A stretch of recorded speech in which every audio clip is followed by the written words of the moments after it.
नमस्कार, मैं रेणु चतुर्वेदी अपने चैनल में आप सबका एक बार फिर से स्वागत करती हूँ। मैं एक नए पाठ को लेकर उपस्थित हूँ। क्लास 7 का है जो चैप्टर 5 पार्ट 5 पंडिता रमाबाई। आइए इस पाठ को पढ़ते हैं और इसके अनुवाद को समझते हैं। स्त्री शिक्षा क्षेत्रे अग्रगण्या पंडिता रमाबाई 1858 तमे ख्रीष्टाब्दे जन्मनपत। स्त्री शिक्षा के क्षेत्र में प्रमुख पंडिता रमाबाई ने सन 1858 ईस्वी में जन्म लिया था। तस्या पिता अनंत शास्त्री डोंगरे, माता च लक्ष्मीबाई आस्ताम। उनके पिता अनंत शास्त्री डोंगरे और माता लक्ष्मीबाई थी। तस्मिन् काले स्त्री शिक्षाया स्थिति चिंतनीय आसीत्। उस समय में स्त्री शिक्षा की स्थिति चिंतनीय थी। स्त्रीणां कृते संस्कृत शिक्षणं प्रायः प्रचलितं नासीत्। महिलाओं के लिए संस्कृत की शिक्षा लगभग प्रचलन में नहीं थी। किंतु डोंगरे रूढ़िबद्धां धारणां परित्यज्य स्वपत्नीं संस्कृत अध्यापयत्। किंतु फिर भी डोंगरे ने रीति रिवाजों से बंधी हुई धारणा को छोड़कर अपनी पत्नी को संस्कृत पढ़ाई। एतदर्थं सः समाजस्य प्रतारणाम् अपि असहत्। अनन्तरं रमा अपि स्वमातुः संस्कृत शिक्षां प्राप्तवती।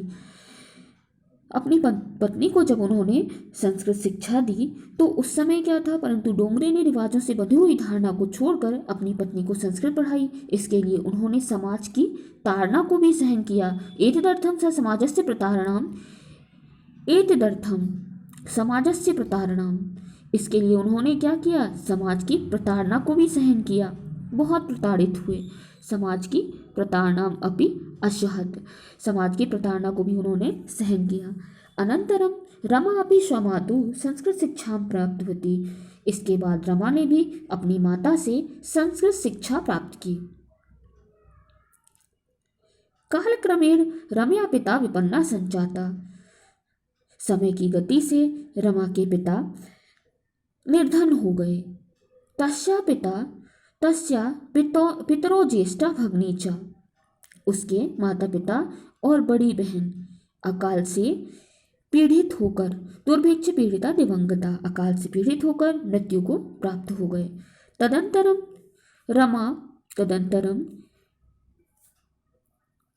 रमा ज्येष्ठ भ्राता स। इसके बाद उस अपने बड़े भाई के साथ पैदल सपदाभ्याम, पदाभ्याम यानी पैरों से, सहपदाभ्याम समग्रम भारतम, पैदल ही उन्होंने सारे भारत का भ्रमण किया। अपने बड़े भाई के साथ पैदल सारे भारत में घूमी, सारे भारत का भ्रमण किया।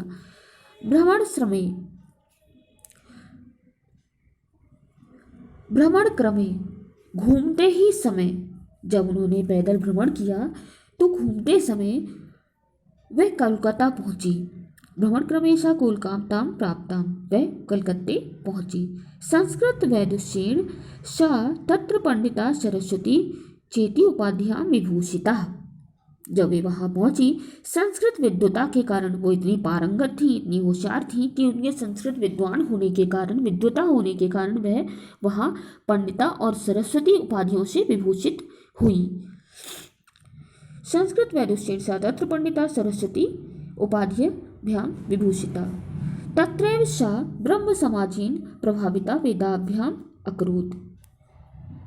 फिर वहां पर ही उन्होंने ब्रह्म समाज से प्रभावित होकर वेदों का अध्ययन किया।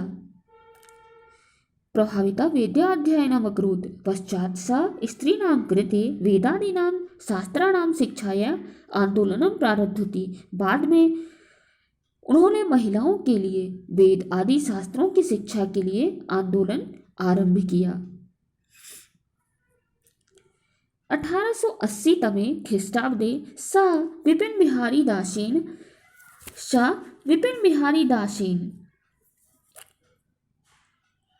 सह बांकीपुर न्यायालये विवाहम् अकरोत्। सार्धैकवर्षात् तदनन्तरं तस्या पति दिवंगता।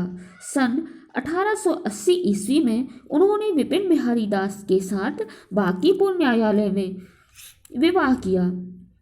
सार्धैक वर्षात्, 1.5 वर्ष के बाद उनके पति की मृत्यु हो गई।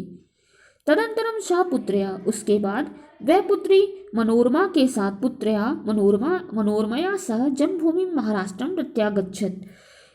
उसके बाद वह पुत्री मनोरमा के साथ अपनी जन्मभूमि महाराष्ट्र वापस लौट आई।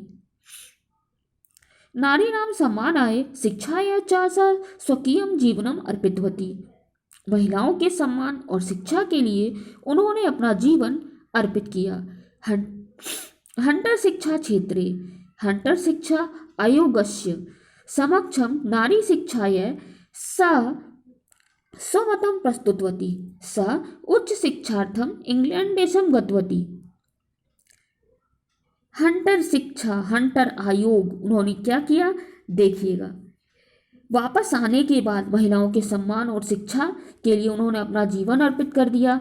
उसके बाद हंटर शिक्षा आयोग के सामने हंटर शिक्षा आयोगस्य हंटर शिक्षा आयोग के समक्ष या उनके सामने नारी शिक्षा के विषय में उन्होंने अपने विचार प्रस्तुत किए, अपने विचार उन्होंने रखे। सह उच्च शिक्षार्थम इंग्लैंड देशम गतवती। वह उच्च शिक्षा के लिए इंग्लैंड देश गई। वहाँ ईसाई धर्म के स्त्री विषयक तत्र ईसाई धर्मस्य स्त्री विषय के उत्तम विचार प्रभाविता जाता। वहाँ ईसाई धर्म के स्त्री विषयक उत्तम विचारों से प्रभावित हुई। इंग्लैंड देशात रमाबाई अमेरिका देशम अगच्छत। इंग्लैंड देश से रमाबाई अमेरिका देश के लिए अमेरिका देश इंग्लैंड देश से जाने के बाद वो कहाँ गई अमेरिका देश गई। तत्र सा भारतस्य विधवा स्त्रीणां सहायतार्थम अर्थ संचयम अकरोत्। वहाँ पर उन्होंने क्या किया वहीं उन्होंने भारत की विधवा महिलाओं की सहायता के लिए अर्थ संचयम यानी धन संचय किया। भारतम प्रत्यागत्य मुंबई नगरे सा शारदा सदनम अध्यापयत अस्थापयत। इसका तात्पर्य हुआ भारत लौटकर मुंबई नगर में उन्होंने शारदा सदन की स्थापना की। अस्मिन् आश्रमे निस्सहाया स्त्रयः निवसन्ति स्म।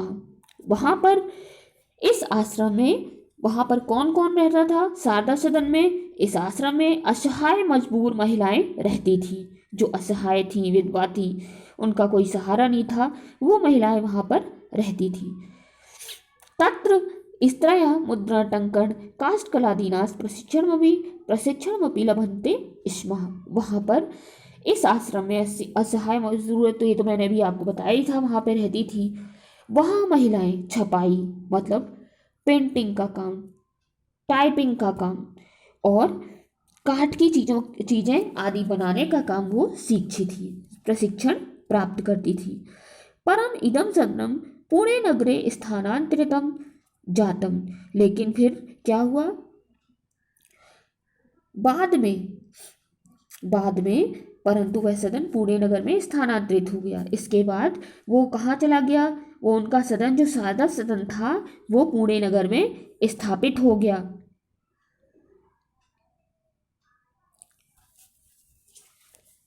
परम इदम सदनम पुणे नगरे स्थानांतरितम जातम। लेकिन ये पुणे नगर में जब स्थानांतरित हो गया ततः पुणे नगर से समीपे केडगांव, फिर पुणे नगर के समीप केडगांव स्थान पर उनके द्वारा मुक्ति मिशन नामक संस्था स्थापित की गई। यहाँ आज भी बेसहारा महिलाएं सम्मान पूर्वक अपना जीवन बिताती हैं। अत्र अधुना अपि निराश्रिता स्त्रयः ससम्मानम जीवनम यापयन्ति। वहाँ आज भी ऐसी महिलाएं हैं जो बेसहारा है, जिनका कोई सहारा नहीं है, वहाँ वो भी अपना जीवन बिता रही हैं, वो भी नई नई कलाएं सीख रही हैं और अपना जीवन बिता रही हैं। आइए आगे बढ़ते हैं। 1922 तमे ख्रीष्टाब्दे रमाबाई महोदया निधनम अभवत्। 1922 ईस्वी में रमाबाई महोदया का निधन हो गया। सः देश विदेशानाम अनेकासु भाषासु निपुणा आसीत्। वह देश विदेश की अनेक भाषाओं में निपुण थी। समाज सेवाया अतिरिक्तम लेखन क्षेत्रे अपि तस्याः महत्वपूर्णम अवदानम अस्ति। समाज सेवा के अलावा लेखन के क्षेत्र में भी उनका महत्वपूर्ण योगदान है। स्त्री धर्मनीति हाई कास्ट हिंदू विमेन इति तस्या प्रसिद्धम रचनाद्वयं वर्तते। स्त्री धर्म नीति, हाई कास्ट हिंदू विमेन, ऐसी इनकी दो प्रमुख रचनाएं हैं।